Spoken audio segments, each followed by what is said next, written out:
Calibração de instrumentos de medição. O que é, qual a sua importância e principalmente como manter.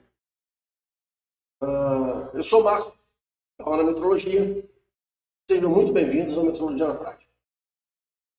Bom, falando um pouco sobre calibração, né? O que é calibração efetivamente e qual a sua importância, não só no ambiente industrial, mas em diversos outros segmentos. Veja, o processo de calibração ele existe para que possa ser identificado quais são os erros e incertezas que o instrumento de medição possui. Então você tem, por exemplo, um esfigmomanômetro da produção e você precisa agora definir quais são os erros e incertezas que esse instrumento tem em função do próprio processo produtivo. Ou seja, você agora precisa comparar esse instrumento com um outro instrumento de referência ou com um outro processo físico que tenha características metrológicas superiores à do teu instrumento para que você possa comparar esses valores, basicamente indicando o valor que você quer obter no instrumento a ser calibrado, uma vez que você não conhece as características metrológicas dele, e encontrando os valores reais no padrão que você está utilizando. Isso é calibração. E qual a sua importância disso em um processo produtivo? Qual a importância disso fora da indústria, inclusive? Todo e qualquer instrumento possui erro e incerteza.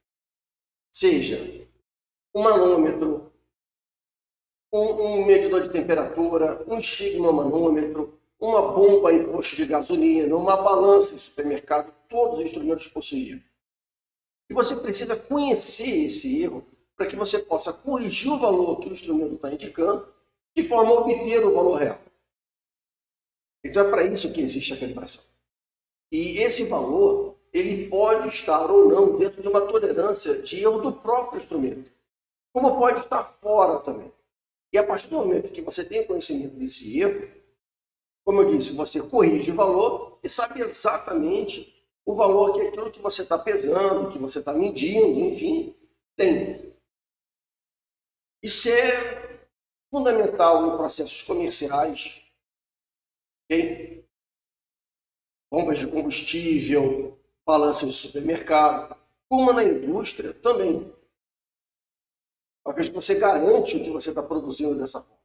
E principalmente em segmentos como, por exemplo, a área hospitalar, a área médica. Imagina se aquele medidor de pressão, que é chamado de esfigmomanômetro, tiver com um erro muito grande. Ele induz ao usuário, seja ao médico, a te receitar, ou seja, a te medicar, ou simplesmente não medicar. O que pode influenciar diretamente numa decisão errônea. Então, ou seja, a calibração é fundamental em todos os segmentos. Um ponto importante disso é quando nós efetivamente falamos sobre o certificado de calibração.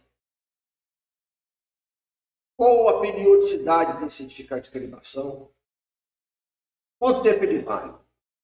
Bom, certificado de calibração não tem validade pelo minuto seguinte. E o porquê disso? Quando você calibra o instrumento, você está obtendo o erro e a incerteza, ou seja, as características metrológicas do instrumento, naquele momento. Ou seja, você garante, você comprova a conformidade do instrumento. Se o instrumento ele estiver em conformidade com o critério de aceitação que você define, significa que as medições feitas, ou seja, que o passado, as medições feitas até aquele momento, ok, são corretas. Pelo menos no que diz respeito ao instrumento de medição. Se ele não atender esse critério, significa que em algum momento, no passado, ele perdeu as características metrológicas e, com isso, você pode ter algum problema. É uma possibilidade. E com relação ao futuro? Qualquer coisa pode fazer com que o instrumento perca as características metrológicas. Uma queda, um mau uso. Okay? Então, com isso, aqueles valores do certificado não têm validade nenhuma. E aí vem a pergunta, como é que eu posso usar de forma confiável, como é que eu confio no instrumento a partir da calibração, ou seja, como é que eu defino uma nova periodicidade de calibração? Efetuando verificações intermediárias.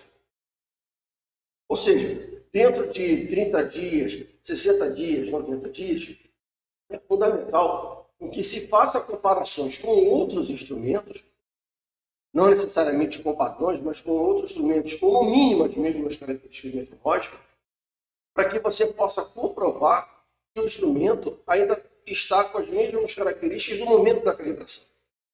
E dessa forma você consegue validar o instrumento, ou seja, você consegue garantir, comprovar que o instrumento dentro daquele período de tempo continua com as mesmas características meteorológicas. Então, o certificado de calibração valida passado, no futuro.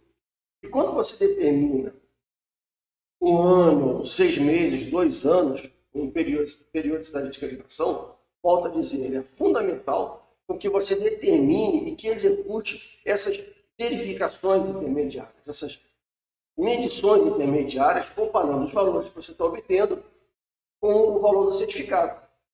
E um outro ponto, é importante que você também desenvolva, crie uma planilha, enfim, ou seja, um gráfico, melhor visualização apenas, do comportamento do instrumento ao longo do tempo.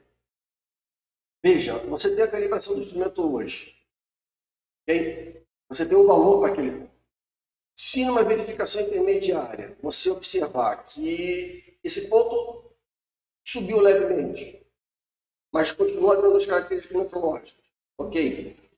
Daqui a um X tempo você faz uma outra verificação intermediária e o teu valor subiu mais um pouco, você já tem um indicador de que, e aí avaliando essa curva junto com o teu critério de aceitação, o teu instrumento ele pode perder as características meteorológicas dele antes de chegar na próxima data. Naquela data que você definiu como a próxima data da calibração.